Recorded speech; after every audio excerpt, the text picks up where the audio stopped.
Muito boa noite para você. Está começando o programa Jogo Aberto nesta noite de sábado, aqui pela TV Tarobá, também no Facebook, facebook.com/Tarobá Londrina, véspera do Dia das Mães. Olha que data emblemática, né? Inclusive tem um pouco a ver com o que a gente vai discutir hoje aqui no programa, né? Até porque nós temos uma preocupação muito grande com os nossos familiares, não é? Uma responsabilidade, sobretudo, com os 60 mais, né? Com as nossas mães, com os nossos pais, enfim, somos, de certa forma, responsáveis por eles. Então, nós vamos falar sobre o que hoje, Fernando? Nós vamos falar sobre o envelhecimento com qualidade de vida. Eu tenho certeza que muita gente que está aqui assistindo, né? E que se lembra que ali nos anos 50, uma pessoa com 40 anos, 45 anos, já era considerada uma idosa, considerada velha, né? Por assim dizer. Hoje não.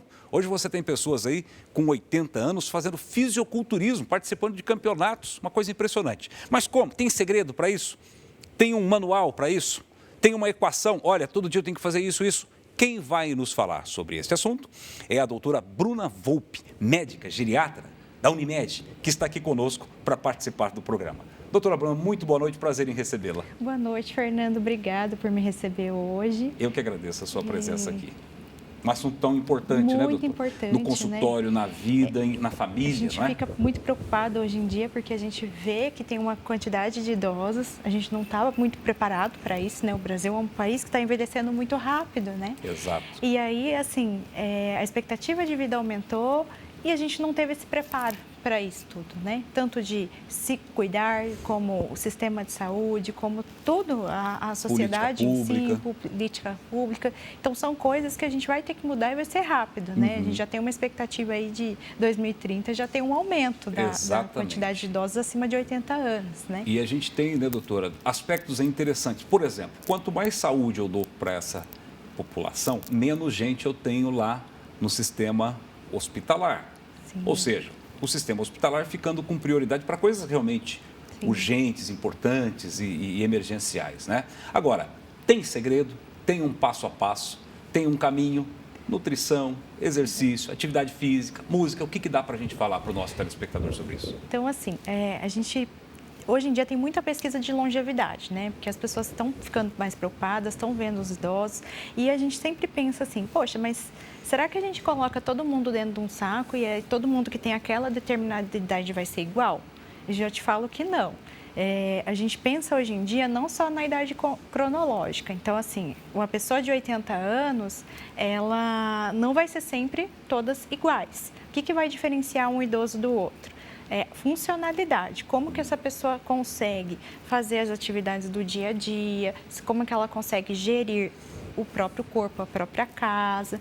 E aí, como que essa pessoa de 80, ela tem um que consegue morar sozinho, está super bem, e o outro que já tem uma demência e está muito debilitado, precisando de ajuda, né? Perfeito. Então, assim, hoje em dia, as pesquisas de longevidade, elas encontraram no mundo alguns locais que eles perceberam que tem muitas pessoas com mais de 90 anos chegando aos 100 e que estão super bem. Essas seriam as zonas azuis que a gente chama. São 5 cidades no mundo, então no Japão, na Grécia, Itália, são divididos. E aí o que eles viram? São populações de países diferentes, locais diferentes, mas que eles têm em comum essa de chegar acima dos 90 super bem. Então começou a fazer muita pesquisa nesses locais. E aí o que eles viram? Não é uma coisa só que você vai fazer que você vai ficar bem. São vários, é o contexto que aquela pessoa vive. Então, assim, em comum, essas pessoas todas, elas têm uma alimentação muito boa, saudável e comem pouco. Não são pessoas que comem exagerado, exagero de calorias, exagero de carne vermelha, isso aí eles não exageram. Outra coisa, são idosos extremamente ativos, então eles fazem atividades físicas regularmente, diariamente.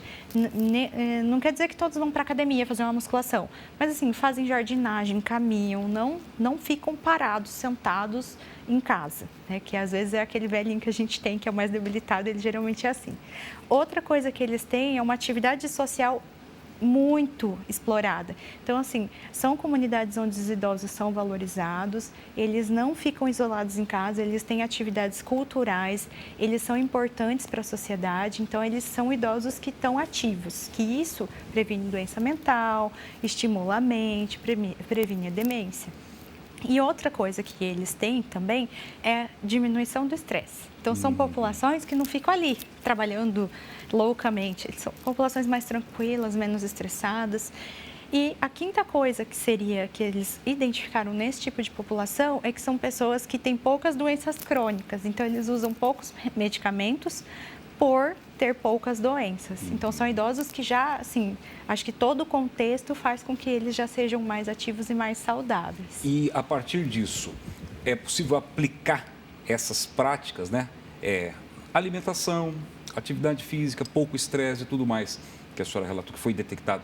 Aplicar isso para outros. Se aplica isso hoje, por exemplo, no Brasil? No Brasil a gente está começando, né? Tá aquela onda assim de vai para academia, só que as pessoas ainda não entenderam a importância. Então, assim, você pode ter 30 anos e estar fazendo academia e parar com 40. Eu fiz academia quando eu era mais jovem, agora que eu sou idoso eu parei. Então, isso já não é uma verdade. Você tem que continuar pela vida inteira. Se a pessoa tiver 90, 80 anos e conseguir se manter ativa, é o que vai fazer ela estar bem. Então, assim, eu tenho 70 anos, nunca fui para uma academia na vida. Tudo bem, não precisa ser aquela atividade muito pesada, mas alguma coisa tem que fazer. Entendi. O que não pode é ficar parado. Se ele estiver se movimentando, ele já exercita as pernas, massa muscular. Então, já é um idoso que vai ter uma resistência maior. Mesmo que começou com 70, ele começa devagarzinho. Ele tem chance de ganhar massa muscular, prevenir fragilidade, diminuir risco de quedas, prevenir demência por conta do exercício. Então, assim, é extremamente importante. E hoje em dia é uma coisa que a gente fala muito, mas faz pouco. E quando você fala em demência, prevenir demência, nós estamos falando do quê? De Alzheimer, de depressão? Do que nós estamos falando? As demências são um grupo de doenças degenerativas que vão piorando a funcionalidade do paciente. Então, ele perde a memória, mas perde também a capacidade de se autocuidar. A principal delas é o Alzheimer, mas também entra nesse grupo a demência relacionada ao Parkinson, a demência vascular, outras demências, tá? Que aí são mais raras. Mas que, assim, hoje em dia, quando você pega assim, um público de 85 para cima, quanto mais velho o paciente fica, maior a chance dele apresentar uma demência. Então, assim, é uma coisa que tem que se prevenir. Hoje em dia, infelizmente, a gente não tem nenhuma medicação que você toma e que é garantido que não vai ter a doença. Ainda tem muito estudo em relação a isso.